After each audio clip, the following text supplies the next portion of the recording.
तो good morning दोस्तों। तो दोस्तों आज हम पढ़ेंगे मध्यकालीन भारत। मध्यकालीन भारत के बारे में हम पढ़ेंगे, यानी सबसे पहले भारत पर अरबों का आक्रमण कब हुआ, मोहम्मद गजनी हम पढ़ेंगे, मोहम्मद गौरी हम पढ़ेंगे और सल्तनत काल का कुतुबुद्दीन ऐबक, इल्तुतमिश, बलबन के बारे में आज हम इस वीडियो में कवर करेंगे। ठीक है भाई। तो हम इस वीडियो में यहां से हर एक एग्जाम में क्वेश्चन आता है। तो दोस्तों हमारे चैनल को लाइक करें, सब्सक्राइब करें। हमारा चैनल का नाम आपको पता ही होगा, आर्मी क्लास विद अनुज हमारे चैनल का नाम है। उसको लाइक करें, शेयर करें, सब्सक्राइब करें। ठीक है भाई। अब हम बात करते हैं 712 ईस्वी की। किसकी भाई? 712 ईस्वी। 712 ईस्वी में क्या हुआ था बताओ? मोहम्मद बिन कासिम। मोहम्मद बिन कासिम के द्वारा भारत पर पहला अरबी आक्रमण हुआ था। ठीक है भाई। 712 ईस्वी में ये आक्रमण किसके विरुद्ध हुआ? सिंध के राजा कौन थे? दाहिर, उनके विरुद्ध हुआ। और मोहम्मद बिन कासिम जो कासिम था, इसका उद्देश्य भारत में मुसलमान धर्म का प्रचार प्रसार करना और भारत से धन लूट करके ले जाना, इसके आक्रमण के मुख्य कार्य थे। बात समझ आ गई? तो दोस्तों ऐसा बताते हैं कि ये मोहम्मद बिन कासिम भारत से क्या कि जो दाहिर था उसकी 2 लड़कियों को भी ले गया था उठा करके, जिसके कारण यहाँ के जो खलीफा थे, खलीफा ने इसको फांसी की सजा दे दी थी। एक क्वेश्चन और, 1919 में क्या हुआ था बताओ? 1919 में तुर्की के खलीफा के सपोर्ट में मुस्लिम लीग ने खिलाफत आंदोलन चलाया था। 1919 में तुर्की के खलीफा के विरुद्ध के सपोर्ट में खिलाफत आंदोलन भी मुस्लिम लीग ने चलाया था। समझिए बात आ गई। तो अब दोस्तों हम पढ़ेंगे गजनी वंश। कौन सा वंश? गजनी वंश। यहां से इसको आपको ये आता है कि भारत में पहला आक्रमण कब हुआ था? गजनी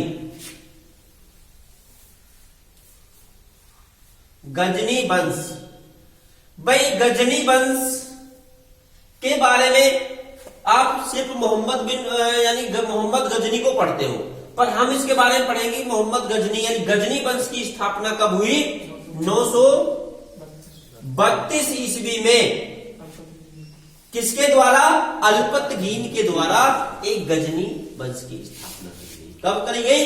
932 ईस्वी। फिर इसके अल्पतगीन के बाद कुछ पीरामणि, कुछ 2 इसके और गुलाम आए थे, जिनका हिस्ट्री में कोई जिक्र नहीं है। और अब क्या है? सुबुक्तगीन। इसके बाद इसका एक गुलाम था, वे क्या नाम था उसका? सुबुक्तगीन। गद्दी पर कब बैठा? 977 ईस्वी में गद्दी पर बैठा था। ये किसकी गद्दी पर बैठा था? गजनी की गद्दी पर बैठा था। इसके एक पुत्र था मोहम्मद गजनबी। ठीक है ना? महमूद गजनबी। कौन था? महमूद गजनबी, जिसका जन्म कब हुआ था? 1971 ईस्वी में महमूद गजनबी का जन्म हुआ था, जिसने भारत पर 17 बार आक्रमण किया था। कब? कितनी बार? भारत पर 17 बार आक्रमण किया था। अब ये महमूद गजनबी गद्दी पर कब बैठा? 999 ईस्वी में। कहीं 998 ईस्वी दे रखा, पर 999 करेक्ट है भाई। 999 ईस्वी में महमूद गजनबी गजनी वंश की गद्दी पर बैठा, और गजनी गद्दी पर बैठने के बाद 1000 ईस्वी में इसने भारत पर पहला आक्रमण किया। कौन सा आक्रमण किया? पहला आक्रमण किया।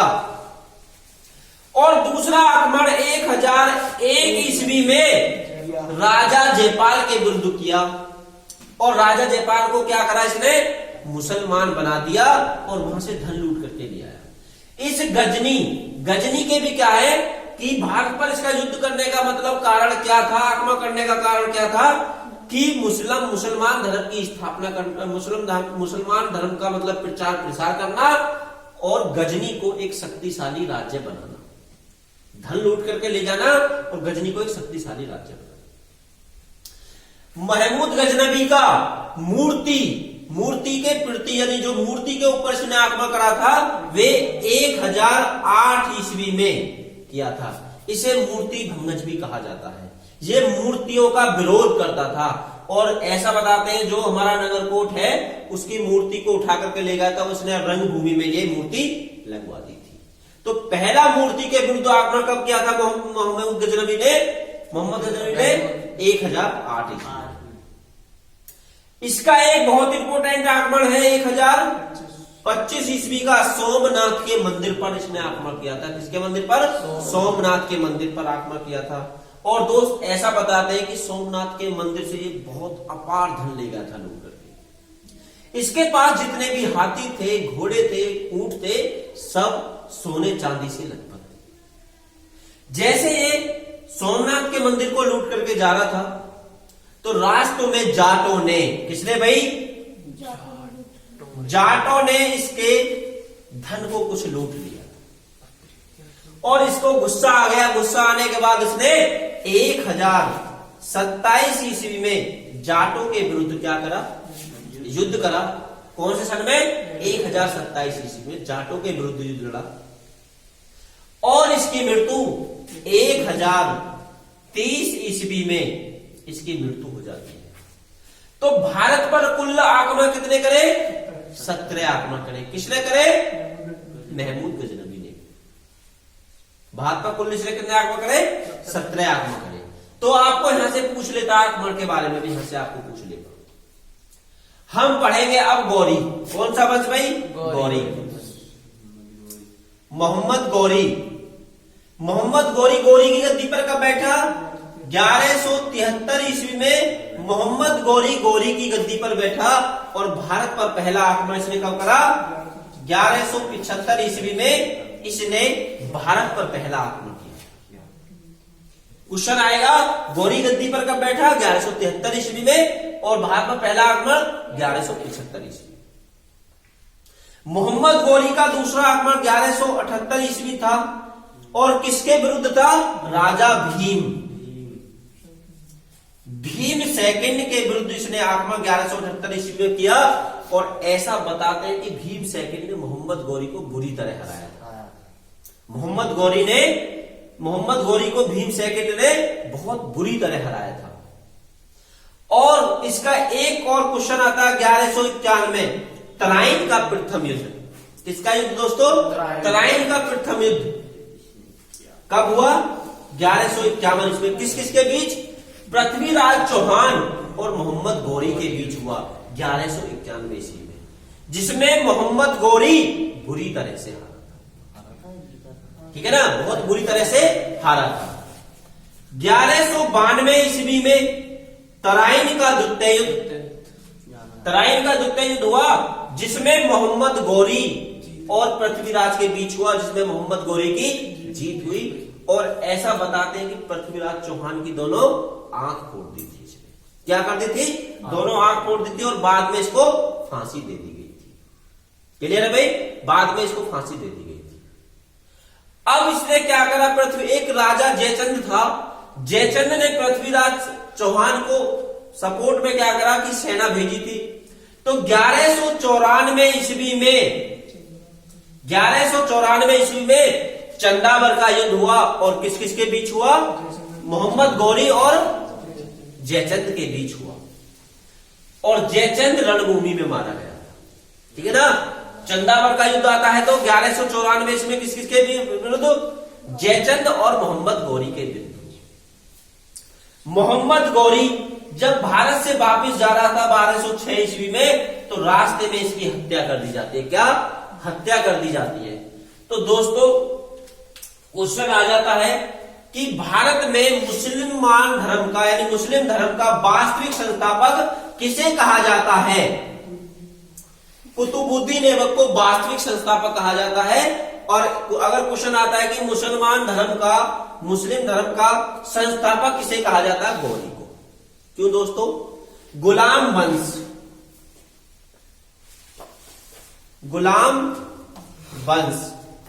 कब से कब तक चलता है? 1206 से 1290 तक गुलाम वंश चलता है।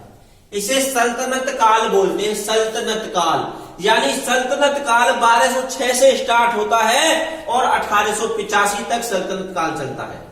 ठीक है ना भाई, क्योंकि भाई पहले गुलाम वंश 1290 से 1206 से 1290 तक, फिर खिलजी वंश 1290 से 1320 तक, फिर उसके बाद आता है तुगलक वंश 1220 से 1320 से 1414 तक, फिर उसके बाद सैयद वंश 1414 से लेकर के 1451 ईस्वी तक, फिर उसके बाद लोधी वंश 1451 से 1526 तक, और 1526 से लेकर के 1857 तक मुगल वंश। ठीक है ना, तो ये पूरा क्या है हमारा सल्तनत काल है। और सल्तनत काल में हम पढ़ेंगे गुलाम वंश, और जो मोहम्मद गौरी था अपने गुलाम कुतुबुद्दीन ऐबक को कहां छोड़ के चला गया था, दिल्ली में छोड़कर चला गया था, भारत में छोड़कर चला गया था, अपने विजित प्रदेशों को छोड़कर इसको दे गया था। ये कुतुबुद्दीन ऐबक किसका गुलाम था, मोहम्मद गौरी का गुलाम था, मोहम्मद गौरी का दामाद था। इस मोहम्मद गौरी ने, ये मोहम्मद गौरी कुतुबुद्दीन ऐबक को हम थोड़ा सा पढ़ ले, ये बाजार से खरीदे जाते थे। पहले गुलाम कहां से खरीदे जाते थे, बाजारों से खरीदे जाते थे। तो इसको एक व्यापारी ने खरीदा था, और एक व्यापारी से फिर एक दूसरे व्यापारी ने खरीदा, एक दूसरे व्यापारी से एक तीसरे व्यापारी ने खरीदा, और इसको शिक्षित कराया था, युद्ध में एक्सपर्ट कराया था, और उससे इसने गौरी ने खरीद लिया था, जिसने 1151 में तराइन का युद्ध, द्वितीय युद्ध और प्रथम युद्ध दोनों, और चंदावर के युद्ध में इसने बहुत बहादुरी से लड़ाई लड़ी, और इसको एक सूबेदार बनाकर चला गया था गौरी। गौरी जैसे रास्ते में जा रहा था, उसकी रास्ते में हत्या कर दी जाती है। क्लियर है भाई। तो कुतुबुद्दीन ऐबक का कार्य 1206 से लेकर के 1210 तक कुतुबुद्दीन ऐबक गद्दी पर बैठता है, और इसकी राजधानी कहां थी, लाहौर। कुतुबुद्दीन ऐबक की राजधानी कहां थी, लाहौर। और इसने कुतुब मीनार की नींव भरी। कुतुब मीनार की नींव किसने भरी, कुतुबुद्दीन ऐबक ने। और 2.5 दिन का झोपड़ा अजमेर में किसने बनाया, कुतुबुद्दीन ऐबक ने। क्लियर है भाई। और कुतुबुद्दीन ऐबक को लाख बख्श भी कहा जाता था, यानी लाखों का दान देने वाला कुतुबुद्दीन ऐबक को कहा जाता था। और चोंगा खेलते हुए घोड़े से गिरकर इसकी मृत्यु हो जाती है। कब हो जाती है भाई, 1210 ईस्वी में इसकी मृत्यु, घोड़े से गिरकर के चोंगा खेलते हुए इसकी मृत्यु हो जाती है, जिसके कारण ये अपना उत्तराधिकारी भी नहीं चुन पाया था। अचानक मृत्यु होने के कारण ये अपना उत्तराधिकारी भी नहीं चुन पाया था। तो इसके मतलब जो अमीर थे, उन्होंने इसके पुत्र यानी आराम शाह को इसके बाद इसका उत्तराधिकारी बना दिया। अगर क्वेश्चन में आता है कि कुतुबुद्दीन ऐबक का उत्तराधिकारी कौन है, कौन है, आराम शाह, जिसने मात्र 8 महीने शासन किया था, और एक ये अयोग्य शासक था। अब कुतुबुद्दीन ऐबक का जो दामाद था, जो गुलाम था, इल्तुतमिश, उस समय ये बदायूं का सूबेदार था, बदायूं का गवर्नर था। उसको पता चला कि ऐसे ऐसे कुतुबुद्दीन ऐबक मारा गया, तो उसने क्या करा, आराम शाह को मार के गद्दी को खुद हफ्स लिया, और 1211 से लेकर के 1236 तक दिल्ली की गद्दी पर बैठा। इसमें इसको इलवरी वंश भी कहा जाता है, या सम्मी वंश भी बोला जाता है यहां से, क्योंकि ये इलवरी वंश का था, इल्तुतमिश। ठीक है ना भाई। पूरा ऑल ओवर गुलाम वंश है, पर इसको यहां सम्मिक वंश भी कहा जाता है, इलवरी वंश भी कहा जाता है, क्योंकि ये इल्तुतमिश दूसरे उसका था, यानी गुलाम था। ठीक है ना भाई, समझ गए। तो इल्तुतमिश ने भारत में चालीसा दल की स्थापना करी थी। सॉरी, भारत में नहीं, यानी अपने शासन में चालीसा दल की स्थापना करी थी। और इल्तुतमिश के कार्य क्या क्या थे बताओ। चांदी का टका और तांबे का जीतल। चांदी का टका और तांबे का जीतल, इसने 2 मुद्राएं चलाई। और पहली बार अरबी, शुद्ध अरबी सिक्के इल्तुतमिश ने चलाए। समझिए ना, पहली बार इसने चांदी का टका और तांबे का जीतल इसने चलाया, और पहली बार अरबी सिक्के, शुद्ध अरबी सिक्के इसने चलाए सुल्तान के पास। और 1229 में